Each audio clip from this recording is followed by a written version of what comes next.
있습니다. 아멘. 오늘 우리에게 주신 하나님의 말씀은 마가복음 9장 2절에서 13절까지 말씀입니다. 마가복음 9장 2절에서 13절까지 말씀입니다. 68면에 있습니다. 우리 한 절씩 교독하겠습니다. 엿새 후에 예수께서 베드로와 야고보와 요한을 데리시고 따로 높은 산에 올라가셨더니 그들 앞에서 변형되사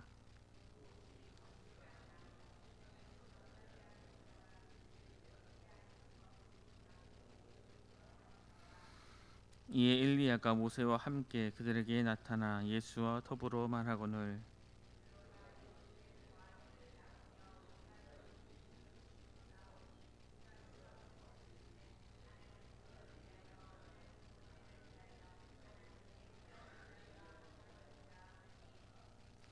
이는 그들이 몹시 무서워하므로 그가 무슨 말을 할지 알지 못함이더라.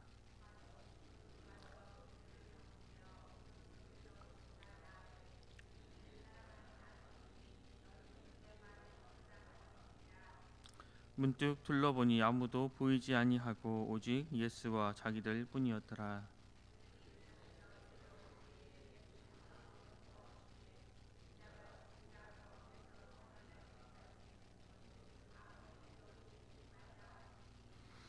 그들이 이 말씀을 마음에 두며 서로 문의하되 죽은 자 가운데서 살아나는 것이 무엇일까 하고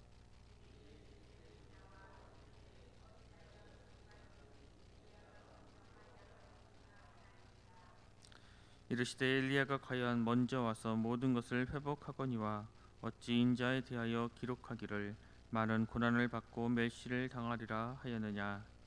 그러나 내가 너희에게 이르노니 엘리야가 왔을 때 기록된 바와 같이 사람들이 함부로 대우하였느니라 하시니라. 아멘. 마가복음 9장은 예수님의 갈릴리 그 후기 사역을 마무리하는 부분입니다. 그 중에서 오늘 본문은 변화산 사건과 또 그거가 관련해서 예수님과 제자들이 대화를 나눈 사건에 대한 기록입니다. 변화산 사건은 어제 본문에 나오는 예수님의 메시아 되심에 대한 베드로의 신앙 고백을 성부 하나님께서 확인해 주시는 사건입니다. 그와 동시에 예수님의 구속 사역이 구약 율법이 예언의 선지적 사역임을 보여주는 의미도 있습니다. 그럼 어제 본문이었던 우리 9장 1절부터 함께 살펴보겠습니다.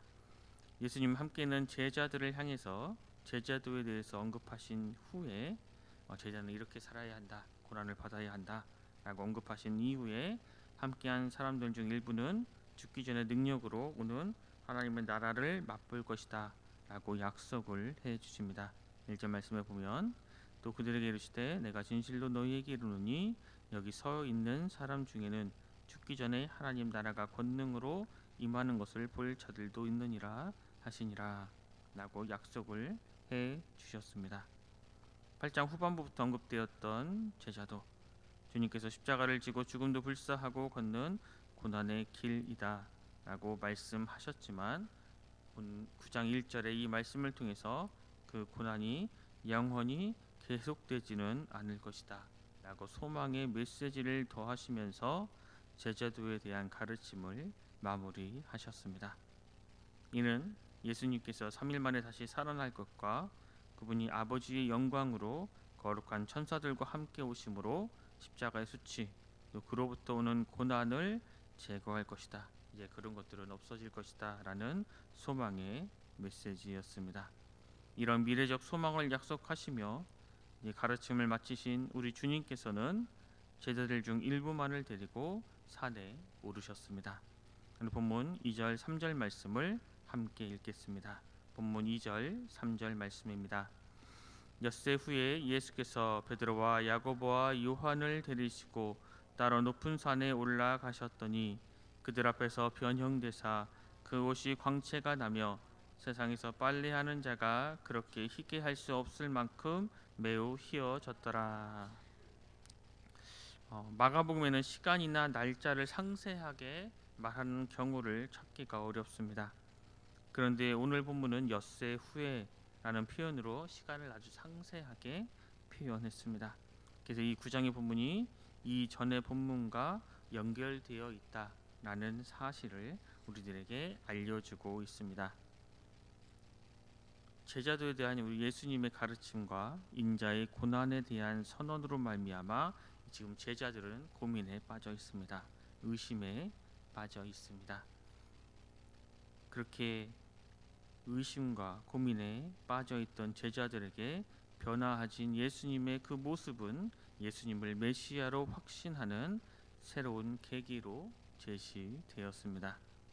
예수님은 그 옷에서 광채가 나고 비현실적으로 하얀 옷을 입고 있었습니다. 이는 부활의 모습을 암시하고 있는 것입니다. 마가는 옷에 대한 표현으로만 언급했지만 마태복음은 그 동일한 본문을 보면 그의 얼굴이 해같이 빛났다라고 증거하고 있습니다. 그리고 예수님의 변화와 함께 그가 메시아임을 확신하는 두 가지 사건이 일어납니다. 첫 번째는 유대인에게 있어서 아주 위대한 인물, 종말론적인 인물로 간주되는 모세와 엘리야가 함께 나타난 것입니다. 4절 말씀을 제가 읽겠습니다. 이에 엘리야가 모세와 함께 그들에게 나타나 예수와 더불어 말하거늘.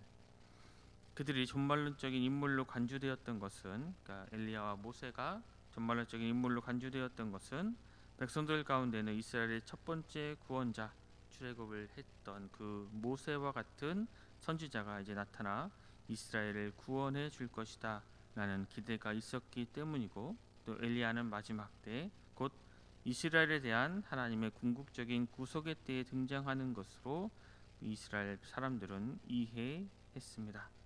따라서 이 두 인물과 함께 변화하신 예수님은 메시아로서의 지위를 확고히 해주고 있는 것입니다. 두 번째로 구름이 와서 그들을 덮으며 구름 속에서 음성이 들렸습니다. 본문 7절 말씀을 우리 함께 읽겠습니다. 본문 7절 말씀입니다. 마침 구름이 와서 그들을 덮으며 구름 속에서 소리가 나되 이는 내 사랑하는 아들이니 너희는 그의 말을 들으라 하는지라. 하나님의 임재를 상징하는 구름이 그들을 덮으면서 그 속에서 음성이 들렸습니다. 이는 내 사랑하는 아들이다. 너희는 그의 말을 들으라 말씀하고 있습니다. 이 음성을 통해 제자들은 자신들이 지금 마주한 문제, 즉 자신들에게 충격이 되었고 낙심이 되었던 예수님의 죽음, 그리고 이 제자도라는 가르침을 다시 생각하게 했습니다. 무엇보다 예수님의 변화된 모습을 보면서 베드로를 비롯한 제자들의 감정은 두려움이었다고 말씀하고 있습니다. 6절 말씀에 보면 이는 그들이 몹시 두려워함으로 그가 무슨 말을 할지 알지 못함이더라.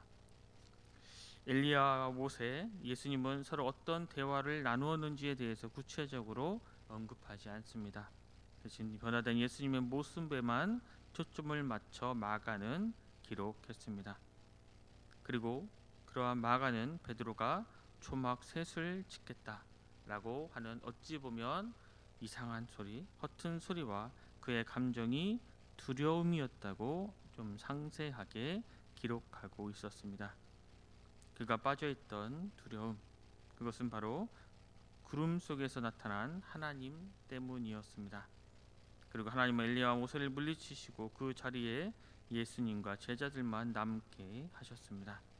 아주 정신이 없었던 그 제자들에게 기억이 남는 것은 그 중에 들려왔던 메시지, 이는 내 사랑하는 아들이니 너희는 그의 말을 들으라 였을 것입니다. 여러분, 하나님께서 들으라, 너희는 그의 말을 들으라 라고 권고하시는 그의 말, 곧 예수님의 가르침은 누구든지 나를 따라오고는 자기를 부인하고 자기 십자가를 지고 나를 따르라 라는 어제 본문에서 나왔던 이 제자의 삶이었습니다. 예수님을 통해서 하나님께서는 능력으로 오는 하나님의 나라에 대한 약속, 그리고 그 나라를 지금 맛보여주고 계시지만 제자들을 사로잡았던 것은 두려움이었습니다.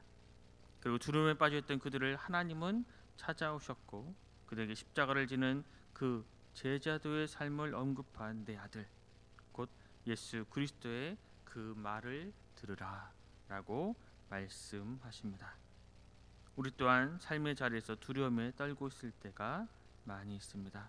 힘들고 어려움 가운데 넘어질 때도 많이 있습니다. 그럴 때 우리는 힘이신 하나님께 기대 그의 말씀을 통해 일어나야 합니다.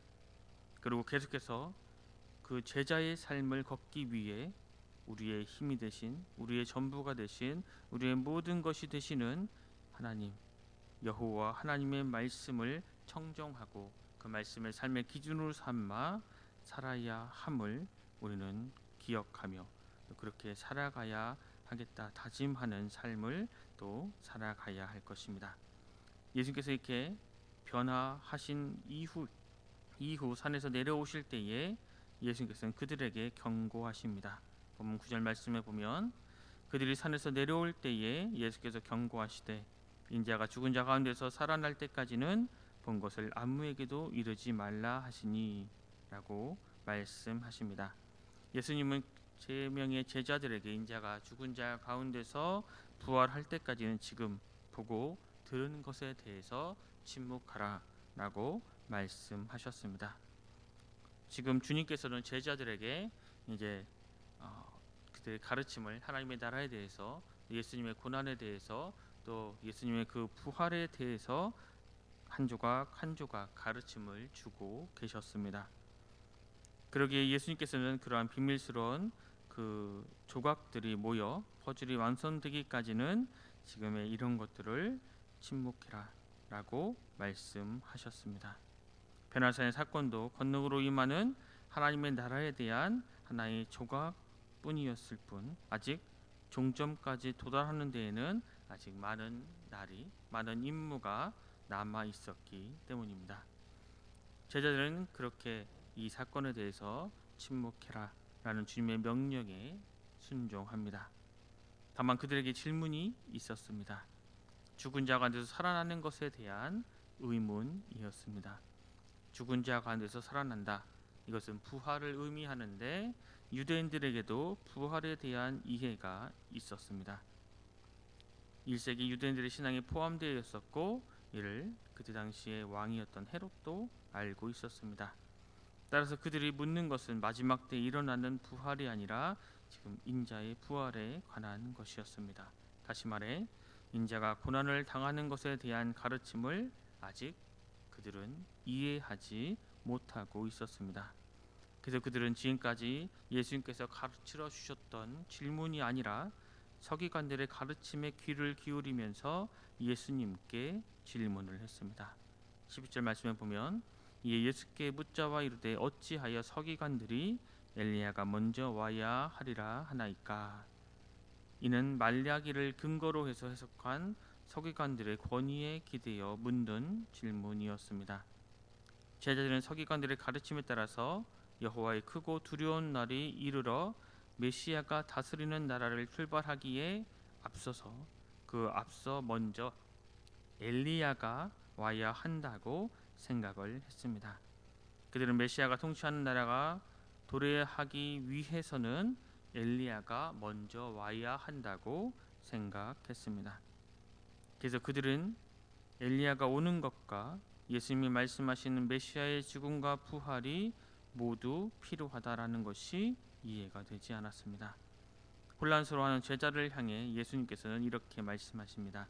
12절 13절 말씀에 보면 이르시되 엘리야가 과연 먼저 와서 모든 것을 회복하거니와 어찌 인자에 대하여 기록하기를 많은 고난을 받고 멸시를 당하리라 하였느냐.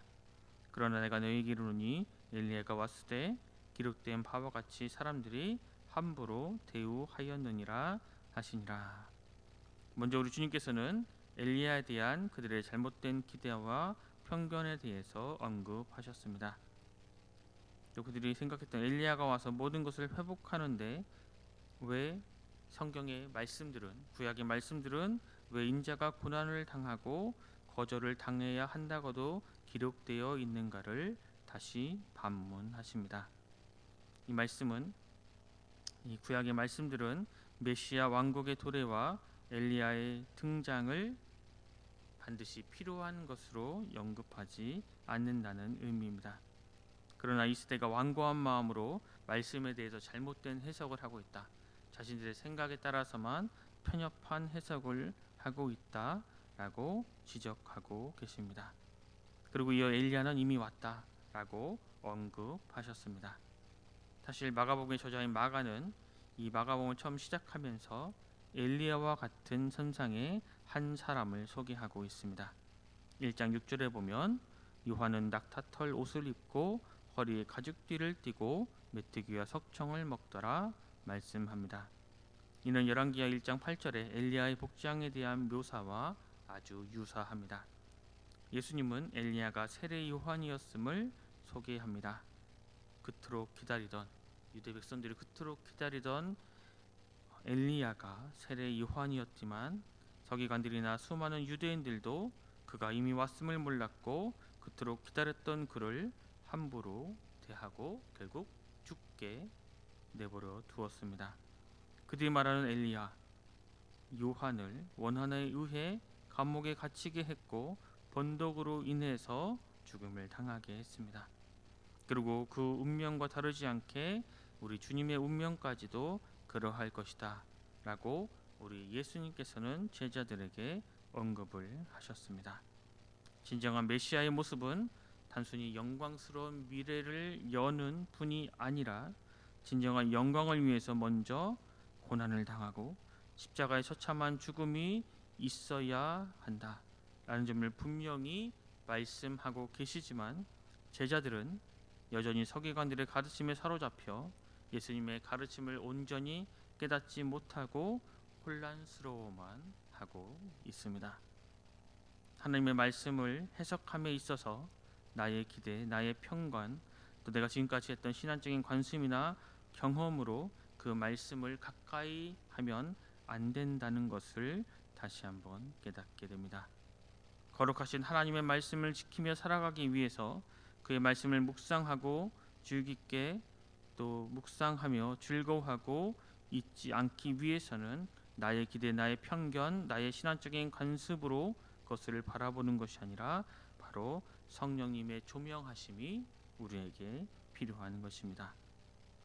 우리가 하나님에 대해서 우리 각자의 편협한 신앙적인 기대를 버리고 성령의 조명하심에 따라 말씀을 묵상하며 그 말씀을 지키며 우리의 삶을 통해 드러낼 때에 비록 우리의 삶이 참으로 고난이 반복되고 힘듦과 어려움이 반복되는 그러한 인생이라 할지라도 그 말씀으로 말미암아 우린 힘이신 여호와를 가까이 하고 그 하나님 여호와 하나님이 우리의 인생을 통해 하늘의 영광을 비추는 삶으로 살아갈 수 있게 될 것입니다.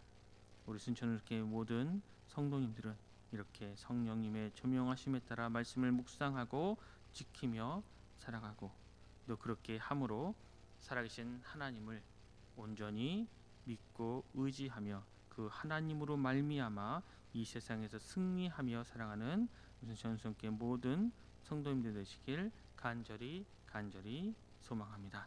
기도하겠습니다.